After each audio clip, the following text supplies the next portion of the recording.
Alors, il y a un autre élément, toujours proposition de Maître Tchongan, c'est que l'affaire soit diffusée ou alors le procès soit diffusé en direct à la télévision ou enregistré, voilà, sous forme numérique, peut-être pour une diffusion ultérieure, pour que des traces soient gardées. Ce serait peut-être une première au Cameroun et pourquoi pas en Afrique qu'on vive ce genre d'événement. On se souvient il y a quelques années avec le contentieux électoral que les Camerounais et le monde, même au Cameroun, Oui. et le monde entier a pu vivre en direct de la télévision. Ce serait peut-être une révolution et peut-être une autre preuve que la justice sera dite dans cette affaire-là.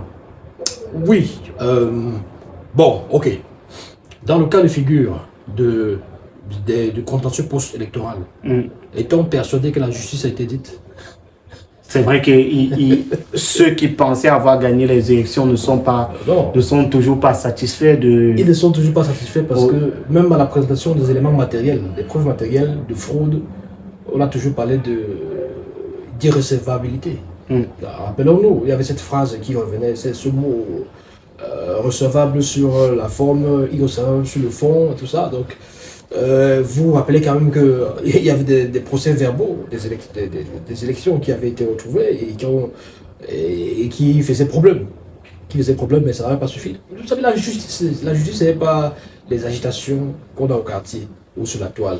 C'est-à-dire que parce qu'on a entendu quelqu'un qui a dit quelque chose et on est allé dire que j'ai entendu dire que et c'est pris comme preuve matérielle au niveau des juges.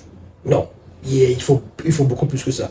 Vous pouvez avoir des éléments de preuve, mais qui ne sont pas suffisants, mais qui sont problématiques, ou dont l'origine est douteuse, dont il y a toujours des choses qui entrent en compte et qui vont peut-être empêcher à une preuve d'être recevable.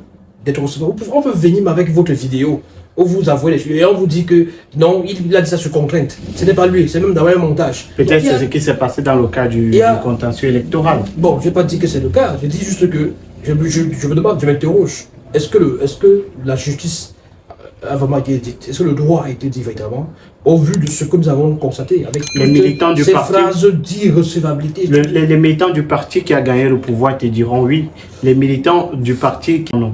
Ben oui, je m'interroge. Voilà. Justement, et je m'interroge sur même l'appréhension de ce type de stratégie, de ce processus, ce procédé-là. Est-ce que on ne sera pas toujours dans le même cas de figure? Où le procès est diffusé en direct, mais un procès ne va pas toujours faire je me demande la fierté de tout le monde. Je me demande si c'est ça qui va garantir la transparence. En fait, c'est ça. Mais peut-être après, les Camerounais se feront quand même une idée. Ça veut dire que même si derrière la justice n'est pas vraiment dite, les Camerounais auront vu, les Camerounais se seront fait une idée. Oui, mais est-ce que ça a des chances d'aboutir? Non, je ne pense pas. Je ne suis pas sûr parce que c'est sans précédent. Il n'y a pas encore eu ce type de choses. Peut-être la première. C'est vrai. Oui, écoutez, au Cameroun, on n'aime pas trop les nouveautés. On n'aime pas trop les nouveautés qui sont de nature aussi à éclabousser. Il faut aussi voir l'image de Martinez Zogo. Ça n'arrange pas forcément. Ça n'arrangera pas forcément les affaires de certaines personnes. Il faut qu'on soit clair. Ils ont intérêt à ce que ça se passe comme ça, que ça se passe à huis clos et qu'il n'y ait pas de caméra et tout ça. Et comme ça. Parce que dans cette affaire, il faut quand même dire qu'il y a eu plusieurs rebondissements. Il y a eu plusieurs rebondissements, même au niveau de l'instruction. Même au niveau de l'instruction. C'est-à-dire que beaucoup d'observateurs vous disent que tel juge avait tels éléments en main. Il était déjà en train d'ouvrir telle autre voie. Il était sur telle piste. Et oh! Il faut dire qu'on a eu plusieurs juges d'instruction sur cette affaire. Vous comprenez la suite. Et oh, tout a changé. Tout a bousculé. Alors, est-ce que, véritablement, il y a des personnes tapis dans l'ombre qui diligentent cette affaire, qui poussent des pions, comme on pousserait des pions au damier, au même si c'est le cas, est-ce que ce ne serait pas logique quand on sait les niveaux d'implication, les noms qui sont cités dans cette affaire, les personnalités ou encore les services même qui ont été mis en jeu pour l'assassinat de Martinez Zogo?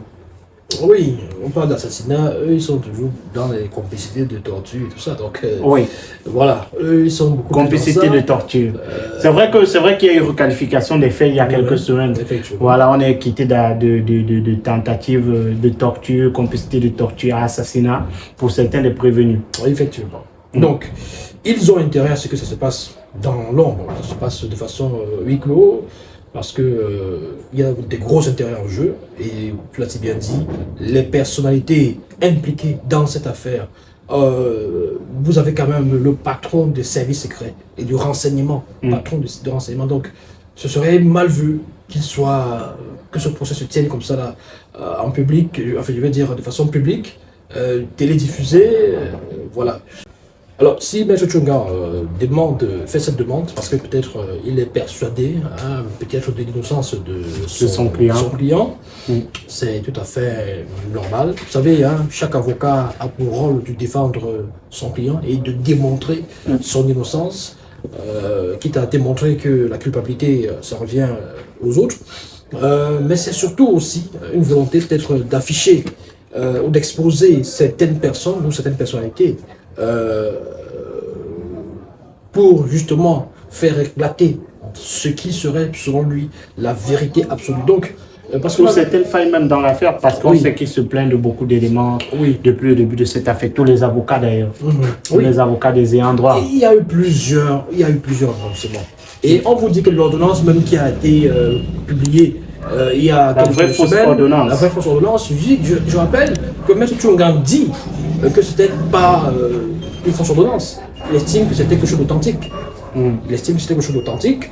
Et il y a même des gens qui ont demandé que M. Tchunga, au vu du démenti qui a suivi après, que ce monsieur devrait faire la prison ou alors devrait être poursuivi parce qu'il est allé déclarer que cette ordonnance était vraie. Or, pour certaines personnes, il s'agissait d'une tentative d'évasion. Donc, il y a tellement de choses. Il y a, d'après certains observateurs, il y aura des personnes, mais des personnalités tapis dans l'ombre pour qui la vérité ne serait pas du tout bon. C'est-à-dire que ne serait pas du tout bon, je veux dire. Pour qui le dévoilement de la vérité, à qui ça ferait peut-être un peu de mal, la vérité absolue. Parce que depuis, on parle de complicité de ceci et complicité de cela, mais qui est le commanditaire? Finalement, qui est le commanditaire? C'est-à-dire que qui a donné l'ordre?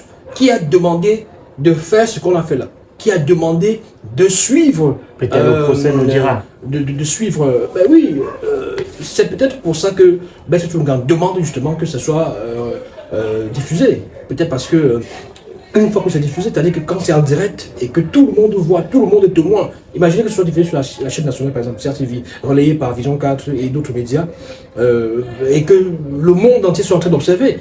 Peut-être que ça pourra aussi donner une certaine impression sur cette affaire.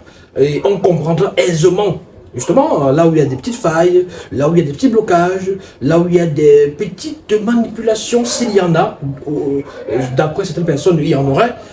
Voilà, donc, qui est le commanditaire? C'est la grosse question aussi. Et à qui est-ce que l'assassinat de Martinez Zogo profite plus? Qui voulait intimider Martinez Zogo avant qu'il ne soit finalement assassiné? Parce qu'on vous parle de deux commandos finalement. Il y a un commando qui est venu, qui l'a maltraité, qui l'a torturé et qui l'a laissé. Le but n'était pas de l'assassiner, d'après ce qui a été dit. Et par la suite, oh, il y a un autre qui est arrivé pour terminer le travail. Donc, voilà. Il y a tellement de choses qui se disent. On espère que le procès apportera donc cette lumière-là qui permettra d'avoir la vérité. Parce qu'une vérité est là. C'est clair. Les gens ne se sont pas levés tout seuls pour aller faire cette opération. Parce qu'en fait, c'était même pratiquement devenu une opération militaire, une opération, je veux dire, de service secret. Une manœuvre, c'est-à-dire que il faut préciser aux gens que c'est des choses qui se font. C'est des choses qui se font dans tous les États du monde. C'est-à-dire que on a l'impression d'avoir affaire à quelqu'un qui menace la sécurité nationale. Les services secrets se chargent de soit le filer, soit le surveiller, etc. etc. Et au moment où on a l'impression qu'il devient déjà dangereux, on peut peut-être l'interpeller et essayer de soutirer les informations qu'il détient. Par la torture. Savoir qui est qui se cache derrière lui, etc. etc. Donc, mais pas forcément le tuer. C'est-à-dire, je parle des manœuvres. C'est-à-dire que les services secrets agissent comme ça généralement. C'est comme ça. Vous voyez souvent des films. Les films, c'est pas des inventions. C'est des choses qui se passent quand on a l'impression que quelqu'un... Là, c'est la sécurité, l'intégrité d'un État. On envoie ses trousses, des agents secrets, voilà, des services de renseignement pour essayer de l'intercepter et puis voilà, de récupérer tout ce qu'il a comme information et peut-être dévoiler le nom de son informateur, celui qui est peut-être derrière lui, etc. Pas dans le but de l'assassiner, de le tuer, pas forcément, non. Mais sauf que là, on a eu donc un crime et des gens disaient non, nous on voulait seulement le faire parler, on voulait seulement lui faire peur, on voulait seulement le menacer et puis le laisser. Et d'autres qui disaient que bon, voilà, finalement, on est arrivé, il est mort. Bon, voilà, où se cache la vérité, on le saura peut-être à l'issue du procès. Voilà, il faut dire que Bruno Bidian était présent au procès, contrairement à certaines informations qui faisaient état de ce que le journaliste n'était pas présent. Lui qui est arrivé un peu plus tard au procès, il était finalement là. Voilà, et on se souvient de son arrestation il y a quelques semaines déjà. Lui qui a été arrêté pour un autre fait, mais qui est également cité dans cette affaire, dans l'affaire Martinez. Oui, c'est dommage pour notre confrère Bruno Bidian de Vision 4, qui a été au préalable, il faut le rappeler, interpellé pour propagation de fausses nouvelles à cause de cette vidéo qui était devenue virale sur les réseaux sociaux. Il dénonçait la vie chère et aussi l'augmentation des produits pétroliers et il demandait aux populations de prendre leur destin en main. Voilà. Mais dans le cadre de l'affaire Martinez-Zogo, il faut dire que Bruno Bidian a été interpellé pour conspiration, inculpé, il faut le dire, pour conspiration de torture et d'arrestation et de séquestration. Donc, on reproche à notre confrère Bruno Bidian d'avoir pris part à la conspiration, donc au complot. C'est-à-dire qu'il faisait partie des cerveaux, des gens qui ont eu l'idée d'arrêter et de torturer et de séquestrer Martinez-Zogo. Donc là, c'est ce qui est dit, quoi, c'est ce qui est retenu contre lui. La justice va maintenant faire son travail et à l'issue du procès, on sera fixé sur son sort, on sera fixé sur justement ce rôle qu'il aurait joué dans cette affaire, surtout si finalement ces charges retenues contre lui s'avèrent, donc se révèlent finalement vraies, quoi. Donc, en tout cas, c'est triste pour un jeune garçon jeune journaliste brillant de son état, qui était en pleine ascension, qui présente une émission, qui connaît un gros succès chaque dimanche sur la chaîne Vision 4, Club d'élite. Voilà. Donc c'est dommage parce que c'est des choses qui sont de nature parfois à briser les carrières des gens, surtout s'il est reconnu coupable. Ce serait dommage, très dommage pour lui. Voilà, rappelons qu'il y a plusieurs parties qui prennent part à ce procès, notamment les ayants droit de Martinez-Zogo, parmi lesquels sa femme Diane Zogo. Il faut dire que pendant le procès, le mariage de cette dernière a été remis en cause. Maître Tchonga, avocat de Jean-Pierre Amourou Belinga, se demande si lui dit qu'elle ne doit pas être citée parmi les ayants droit parce que son acte de mariage devrait être faux ou est un faux. Vraiment, il y a des choses, il y a des... Moi, je vous ai dit, la justice, c'est comme ça. C'est-à-dire qu'on va dans tous les sens. Tout ce qui peut permettre de faire des diversions et tout ça, c'est comme ça. C'est des manœuvres d'avocats. Qu'est-ce que ça a à voir avec les chefs d'accusation contre les différents prévenus? Il faut quand même... c'est pas le plus important. C'est pas le plus important. L'important, c'est de découvrir la vérité. Qui a fait quoi? Qui a assassiné Martinez-Zogo? Qui a demandé qu'on l'assassine? Voilà, c'est ça. Quels sont les rôles que les différentes personnalités, les différentes personnes citées dans cette affaire ont joué? Parce qu'il faut quand même dire que quand vous regardez les différents chefs d'accusation retenus contre les uns les autres, c'est quand même curieux qu'on soit toujours dans complicité de... Moi, je l'ai dit tantôt tout à l'heure. Et pas... voilà. Vous allez voir, par exemple, revenons un tout petit peu sur les uns et les autres. Maxime Eko, il s'agit de complicité de torture. Donc, complicité de torture. Voilà le chef d'accusation retenu contre lui. Jean-Pierre Amourou Belinga, complicité de torture. Mais là, c'est les premiers chefs. Justin Dawé, ben oui, ça c'est... Là, c'est le premier chef. Maintenant, il y a eu requalification il y a quelques semaines. Oui, c'est justement après... On parle désormais d'assassinat. Oui, vous allez voir, justement c'est le dernier, c'est le dernier développement. Hein? Jean-Pierre Mougoul-Benga, justement, oui, à ce niveau, complicité d'assassinat, complicité d'arrestation et de séquestration. Les deux premiers là, ils sont accusés de complicité de torture. Donc, Martin Savon, maire de la commune de Bibé, dans la Haute-Sanaga, complicité d'assassinat et complicité de torture. Vous voyez? Et Bruno Bidjan, pour lui, quant à lui, il est accusé de conspiration, de torture et d'arrestation et de séquestration. Vous avez d'autres qui sont également accusés de violation de consignes, coercion d'arrestation et séquestration, coercion de torture. Vous en avez qui sont accusés de violation de consignes, bah oui, c'est les mêmes chefs d'accusation. Vous avez un militaire qui est accusé de violation de consignes, coercion, donc c'est pratiquement les mêmes chefs d'accusation pour la suite des inculpés. Donc, ce n'est pas le plus important, je disais tantôt, que Maître Tchunga nous rappelle ou alors nous informe que l'acte de mariage de Martinez Ogo et de son épouse, c'est un faux acte, c'est pas le plus important, et qu'elle n'est pas ayant droit, ce n'est pas le plus important. Le plus important, c'est de faire éclater la vérité au bout du jour.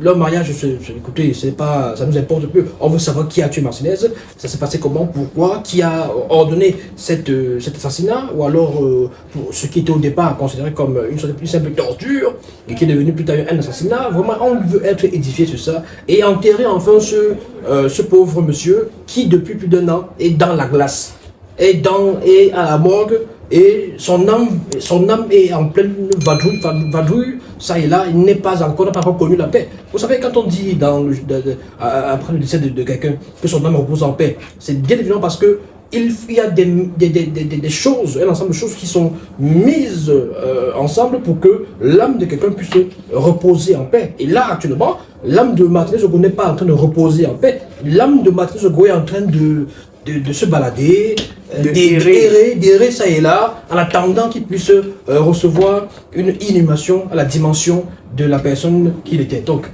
c'est le plus important pour nous là-bas. Vraiment savoir si l'acte de mariage n'est pas conforme, c'est des choses d'avocat, ça. L'avocat...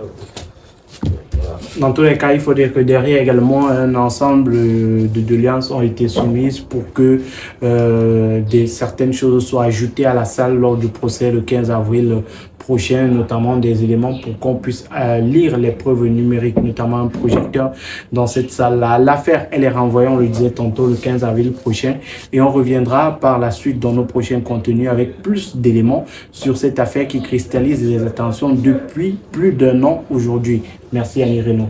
Merci mon cher Magique et merci également à tous nos sympathiques abonnés.